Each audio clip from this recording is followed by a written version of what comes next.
আমাদের গ্রামের কৃষকেরা কিভাবে তাদের বাড়ির আঙিনায় বা ফসলি জমিতে গরুর ঘাস চাষ করে, আজকে সেই ভিডিওটি দেখাবো। আপনারা দেখতে পাচ্ছেন এগুলো হচ্ছে গরুর ঘাস, গরুকে খাওয়ানোর জন্য।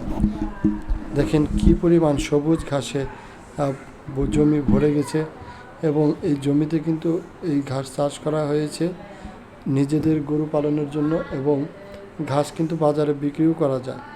আপনারা দেখতে পাচ্ছেন অনেক বড় একটি জমিতে এই ঘাস চাষ করা হয়েছে, এবং গরুর ঘাসগুলো বড় হয়ে গেছে। এই ঘাসগুলোতে গরুর কিন্তু অনেক উপকার হয়, পুষ্টিগুণ আছে অনেক। গরুর বিশেষ করে যারা গরু পালন করেন তারা কিন্তু এবং কম খরচে খুব সহজে এই ঘাসগুলো চাষ করতে পারেন।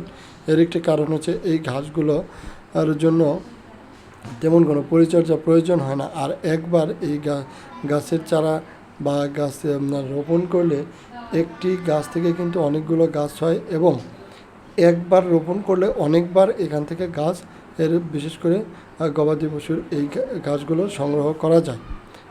এই জন্য এই গবাদি পশুর এই ঘাসগুলোর অনেক চাহিদা এবং সকলেরই পছন্দ। তাই আপনারা চাইলে কিন্তু খুব সহজেই যে কোনো জায়গায় এই ধরনের ঘাস চাষ করে লাভবান হতে পারবেন।